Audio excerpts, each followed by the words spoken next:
ఓం నమో గణపతయే. ఈ రోజున మనం చాలా అద్భుతమైనటువంటి అంశాన్ని చెప్పుకోబోతూ ఉన్నాం.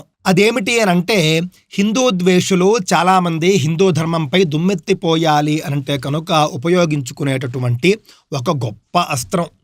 ఈ అస్త్రాన్ని ఇచ్చింది కూడా మనవాళ్లే. ఉత్తరాఖండ ఎవరైతే రచించారో వాళ్లే. ఏమిటా అస్త్రము అనంటే కనుక రాముడు శంభూకుణ్ణి వధించడం.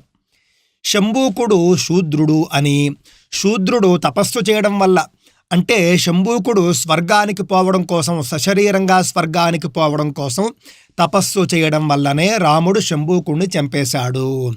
ఈ విధంగా అగ్రకులాల వారు శూద్రులందరినీ కూడా చిత్రహింసలకు గురి చేశారు అని గొప్పగా ప్రచారం చేసేస్తూ ఉంటారు. దీని గురించి అద్భుతమైనటువంటి స్పష్టతను మనం ఇప్పుడు ఇచ్చుకోబోతూ ఉన్నాం.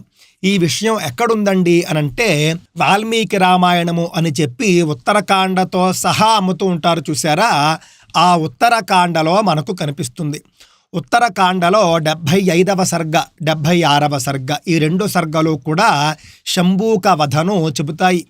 అందులో ఏముంటుంది అనంటే కనుక 75వ సర్గలో రాముడు తన తమ్ముళ్లతో కూడి రాజ్యసభలో ఉంటాడు. అప్పుడు ఒక బ్రాహ్మణుడు మరణించినటువంటి తన కుమారుడు కళేబరాన్ని తీసుకుని రాజ్యసభకు వస్తాడు. రామ, నీ పాలనలో ఏదో లోపం ఉండడం వల్లనే బాలుడైనటువంటి నా కుమారుడు మరణించాడు అని రాముణ్ణి నిందిస్తూ ఉంటాడు.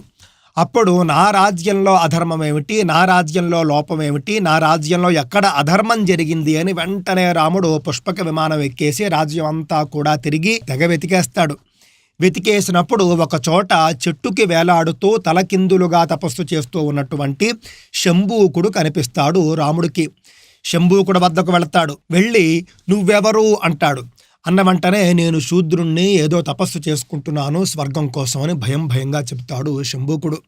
అవునా అని వెంటనే తన వరలో ఉన్నటువంటి తళతళ మెరిసే కత్తిని తీస్తాడు రాముడు. శంభూకుడి తల నరికేస్తాడు. ఆ తరువాత ఇంద్రాది దేవతలు అక్కడికి వచ్చేస్తారు. వచ్చేసి రామా, నువ్వు చేసింది ఆహా, నువ్వు చేసింది ఓహో అని తెగ స్తుతులు కురిపిస్తారు, తెగ ప్రశంసిస్తారు. ఎంత హాస్యాస్పదంగా ఉందో చూడండి ఈ కథ. ఇది ఎంత పచ్చి అబద్ధమో నేను మీకు ఇప్పుడు చెప్పబోతూ ఉన్నాను. అబద్ధం ఆడితే అతికినట్లు ఉండాలి అని పెద్దలు అంటారు. ఈ అబద్ధం అతికినట్లు కాదు కదా, అంటించినట్లుగా ఉంటుంది.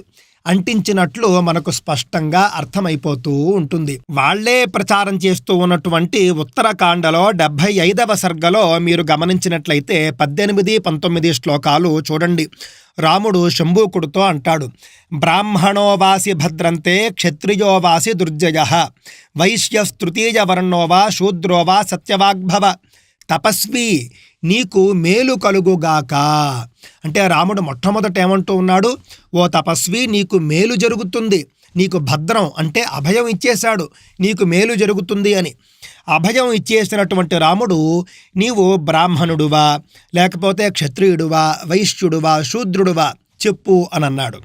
అన్న తరువాత అప్పుడు శంభూకుడు నేరుగా చెప్పేస్తాడు రాముడితో, శూద్రయోన్యాం ప్రసూతోస్మి శంభుకో నామనామతః దైవత్వం ప్రార్థయే రామ సశరీరో మహాయశః.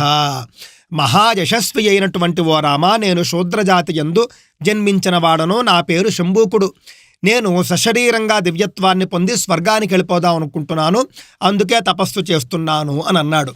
ఈ మాటలు శంభూకుడు మాట్లాడుతూ ఉండగానే రాముడు ఏం చేస్తాడట, తళతళ మెరిసేటటువంటి కత్తిని తీసి తల నరికేస్తాడట. ఇక్కడ మీరు గమనించి చూసినట్లయితే రాముడు గురించి మనందరికీ తెలుసు, సత్యసంధుడు, సత్యవాక్ పరిపాలకుడు, ఇచ్చినటువంటి మాటను ఏమాత్రము కూడా తప్పడు. వాగ్దానం చేశాడు అని అంటే పంచభూతాలు కలిసి వచ్చినప్పటికీ కూడా ఆ వాగ్దానాన్ని వెనక్కి తీసుకోడు అని మనకి తెలుసు. రాముడి యొక్క సుగుణాల గురించి బాలకాండలో మొట్టమొదటి సర్గలో మనకు స్పష్టంగా కనిపిస్తుంది. రాముడు గురించి ఎక్కడ చెప్పినప్పటికీ కూడా సత్యసంధుడు, సత్యవాక్ పరిపాలకుడు, అదేవిధంగా వాగ్దానాన్ని ఎప్పుడూ కూడా తప్పడు అని. అలాంటి రాముడు శంభూకుడితో ఓ తపస్వి నీకు మేలు కలుగుతుంది అని చెప్పాడు. మొట్టమొదటగా భద్రంతే అన్నాడు. ఆ విధంగా నీకు మేలు కలుగుతుంది అనే మాట ఇచ్చినటువంటి రాముడు ఏ విధంగా కత్తితో నరికేస్తాడండి? ఇది మనం అంగీకరించగలమా? ఇది రాముడు చేస్తాడు అని మనం ఒప్పుకోగలమా? ఇది మొట్టమొదటి ఆధారం. ఇక రెండవ ఆధారం ఏమిటి అనంటే రాముడు శంభూకుడితో మాట్లాడుతూ ఉన్నప్పుడు మీరు చూసినట్లయితే ఉత్తర రామాయణంలోనే 75వ సర్గలో 15, 16, 17 శ్లోకాలు మీరు చూసినట్లయితే కనుక రాముడు తనను తాను పరిచయం చేసుకుంటాడు శంభూకుడితో. ఏమంటాడు? రాఘవస్థముపాగమ్య తప్యంతం తప ఉత్తమం ఉవాచ స తదా వాక్యం ధన్యస్త్వమసి సువ్రత కస్యాన్యోన్యాంతపో వృద్ధ వర్ధసే దృఢ విక్రమ కౌతూహలాత్వాం పృచ్ఛామి రామో దాశరథిర్హ్యహం అంటాడు. నేను రాముణ్ణి, దశరథ మహారాజు పుత్రుణ్ణి అంటాడు. కానీ శంభూకుడు మాత్రం రాముడితో మాట్లాడుతున్నప్పుడు తండ్రి పేరు చెప్పడు, ఏమీ చెప్పడు. నేను శూద్రుణ్ణి, నా పేరు శంభూకుడు అంటాడు.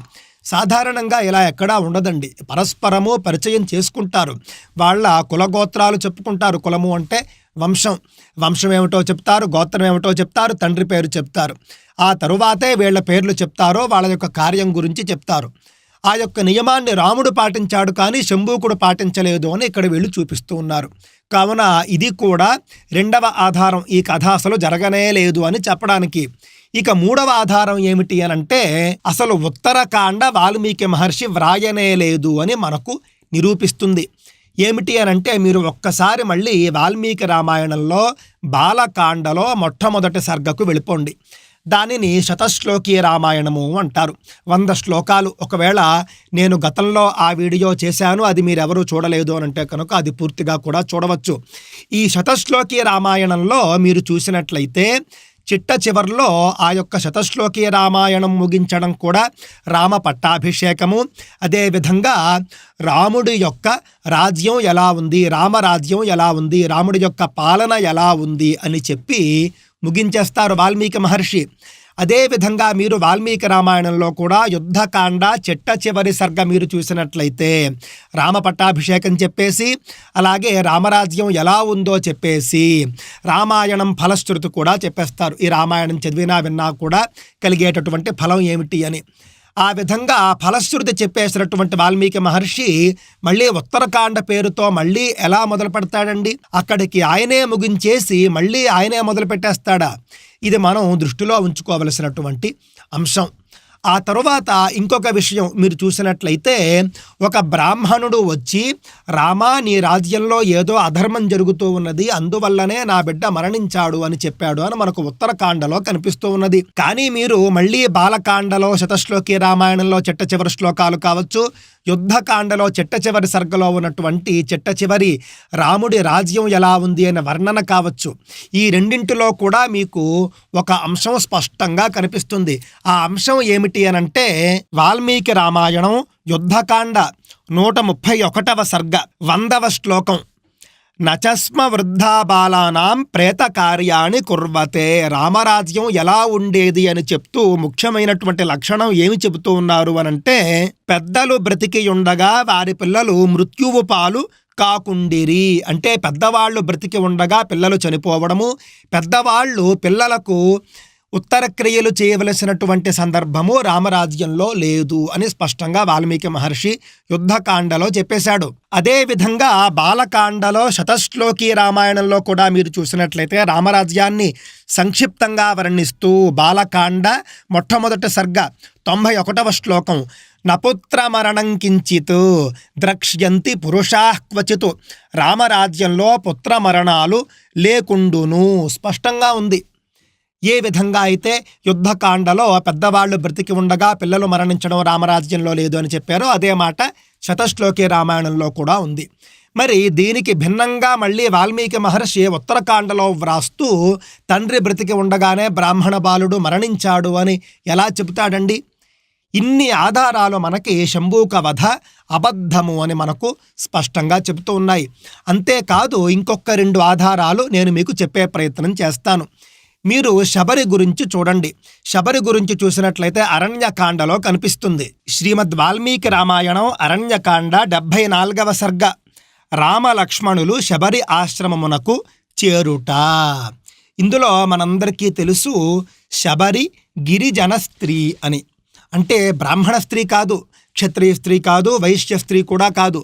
అయినప్పటికీ కూడా శబరితో రాముడు మాట్లాడుతూ అంటాడు, ఓ తపస్వి అంటాడు. అరణ్యకాండ 74వ సర్గలో 8వ శ్లోకం మీరు చూసినట్లయితే రాముడు మాట్లాడుతూ కచ్చిత్తే నిర్జితా విఘ్నాః కచ్చిత్తే వర్ధతే తపః కచ్చిత్తే నియతః క్రోధః ఆహారశ్చ తపోధనే.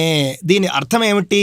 ఓ తపస్సంపన్నురాలా, నీ తపోవిధులు ఎట్టి ఆటంకములు లేకుండా వర్ధిల్లుచున్నవి గదా. కామక్రోధాదులు నీ దరి చేరుట లేదు కదా. నీ ఆహారాది నియమములకు భంగము వాటిల్లుట లేదు కదా. ప్రశాంత జీవనాన్నే కొనసాగిస్తూ ఉన్నావు కదా. ఓ మృదుభాషిణి, నీవు గురు సేవల్లో కృతకృత్యురాలివి అవుతూ ఉన్నావు కదా అని మాట్లాడతాడు. ఆ తరువాత నువ్వు గొప్ప తపస్సంపన్నురాలివి అంటాడు, అలాగే గొప్ప శిష్యురాలివి అంటాడు. ఈ విధంగా శబరిని గొప్పగా ప్రశంసిస్తాడు రాముడు. గిరిజన స్త్రీ అయినప్పటికీ కూడా తపస్సు చేస్తూ ఉన్నది అని రాముడికి తెలుసు. తపస్సంపన్నురాలుగా బాగా మెచ్చుకున్నాడు. ఏమైనా విఘ్నాలు ఉంటే చెప్పు, వాటిని పరిహరిస్తాను అని కూడా చెప్పడం జరిగింది. అంతేకాని ఓ శబరి, నువ్వు తపస్సు చేయడం ధర్మ విరుద్ధం అని అక్కడ కూడా ఒక కత్తి తీసి నరికేలేదు కదండి. దీన్ని మనం దృష్టిలో పెట్టుకోవాలి. అలాగే శ్రీమద్ వాల్మీకి రామాయణంలో అయోధ్యాకాండలో 64వ సర్గలో చూడండి, ముని బాలకుణ్ణి చంపిన కారణంగా తనకు ప్రాప్తించినటువంటి శాపమును గూర్చి దశరథుడు కౌసల్యకు తెలుపుట, పిమ్మట పుత్ర దుఃఖముతో అతడు మరణించుట. ఏ విధంగా అయితే రాముణ్ణి వనవాసానికి పంపించిన తరువాత పుత్ర వియోగంతో దశరథుడు బాధపడుతూ దుఃఖంతో మరణించాడు అని మనందరికీ తెలుసు. ఆ సందర్భంలో మరణించే ముందు దశరథుడు కౌసల్యకు చెబుతాడు, నా పెళ్లికి ముందు ఒక సంఘటన జరిగింది, అది నాకిప్పుడు గుర్తుకు వస్తూ ఉన్నది. అది ఏమిటి అనంటే, నేను ఒకసారి వేట కోసం అడవికి వెళ్ళాను. అడవికి వెళ్ళినప్పుడు రాత్రి అయిపోయింది. రాత్రి అయిపోయినప్పుడు ఏదైనా జంతువు కనిపిస్తుందా, వేటాడదాము అని అనుకుంటూ ఉన్నటువంటి సమయంలో దూరంగా ఉన్నటువంటి ఒక సరోవరంలో నీటి శబ్దం వచ్చింది.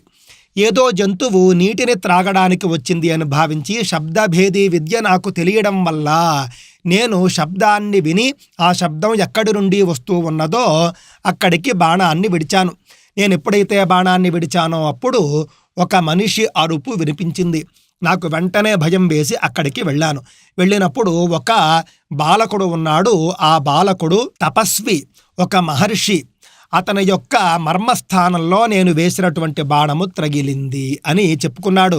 చెప్పిన తరువాత మీరు ఒక్కసారి గమనించి చూసినట్లయితే ఆ బాణము నాకు గుచ్చుకొని ఉండడం వల్ల నేను చాలా హింసను అనుభవిస్తూ ఉన్నాను. అందువల్ల ఆ బాణాన్ని తీసేసి నాకు సుఖాన్ని కలిగించు అని ఆ ముని కుమారుడు అన్నాడు, శ్రవణ కుమారుడు. అన్నప్పుడు దశరథుడు ఆలోచిస్తూ ఉంటాడు, ఈ బాణాన్ని తీసేస్తే కనుక ఈ ఋషి కుమారుడు మరణిస్తాడు.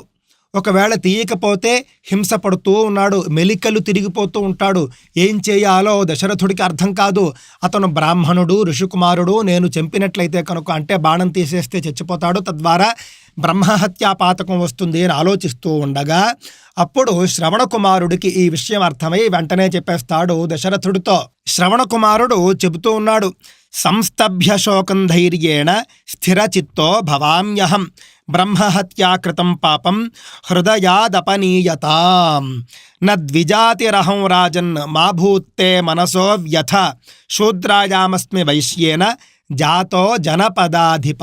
స్పష్టంగా చెప్పిస్తూ ఉన్నాడు, ఓ దశరథ మహారాజా, నేను బ్రాహ్మణుణ్ణి కాదు, వైశ్యుడికి శూద్ర స్త్రీకి జన్మించినటువంటి వ్యక్తిని నేను. కావున నేను మరణిస్తే నీకు బ్రహ్మహత్యా పాతకం చుట్టుకోదు అని స్పష్టంగా చెప్పేశాడు. దీన్ని బట్టి మనకేమర్థమవుతూ ఉన్నది? శ్రవణ కుమారుడు బ్రాహ్మణుడు కాదు, శూద్రుడు అని. నేను ఈ మాట ఎందుకు చెబుతూ ఉన్నాను అనంటే, అదే శ్రీమద్ వాల్మీకి రామాయణంలో 63వ సర్గలో దశరథుడు బాణం విడిచిన వెంటనే, బాణం తనకు గుర్చుకున్న వెంటనే ఈ శ్రవణ కుమారుడు ఈ విధంగా బాధపడుతూ ఉంటాడు. ఎవ్వరికీ అపకారం తలపెట్టని నా వంటి తాపసి పైన ఈ శస్త్రప్రయోగం ఎలా జరిగింది అని బాధపడతాడు. తాపసి అంటే తపస్వి. నేను తపస్సు చేసుకుంటూ, నేను తండ్రి తల్లి ముగ్గురు కూడా ఎవ్వరికీ అపకారం చేయకుండా అడవిలో జీవిస్తూ ఉంటాము, కందమూలాదులు తిని ఋషి జీవనాన్ని మేము జీవిస్తూ ఉన్నాము, నన్ను చంపాల్సిన అవసరం అసలు ఎవరికి వచ్చింది అని ఆయన వాపోతాడు. కావున ఏమిటి, దశరథుడి కాలంలోనే శూద్రుడైనప్పటికీ కూడా శ్రవణ కుమారుడు తపస్సు చేసుకుంటూ ఉండేవాడు.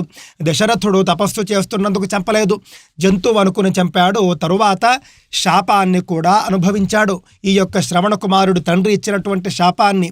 ఇన్ని ఆధారాలు మనకు కనిపిస్తూ ఉన్నాయి. శూద్రుడు తపస్సు చేయడం తప్పు అని ఏ గ్రంథంలోనూ లేదు. అది అధర్మం కాదు. రాముడు శంభూక వధ చేయనే లేదు. ఇది పూర్తిగా కల్పితము. శంభూక వధ కల్పితము, ఉత్తర రామాయణం కల్పితం. మీరంతా కూడా ఎంతో గొప్పగా ఈ ఛానల్ను నన్ను ఆదరిస్తూ ఉన్నారు. ఈ ఛానల్లో వచ్చేటటువంటి వీడియోలు తప్పక చూస్తారు. 10 మందికి కూడా మీరు షేర్ చేస్తారు. కానీ లైక్ చేయడం మాత్రం మర్చిపోతూ ఉంటారు. మీ అభిప్రాయాన్ని కామెంట్ రూపంలో తెలియజేయడం కూడా మర్చిపోతూ ఉంటారు. కావున తప్పక లైక్ చేయండి. మీకు నచ్చితేనే లైక్ చేయండి.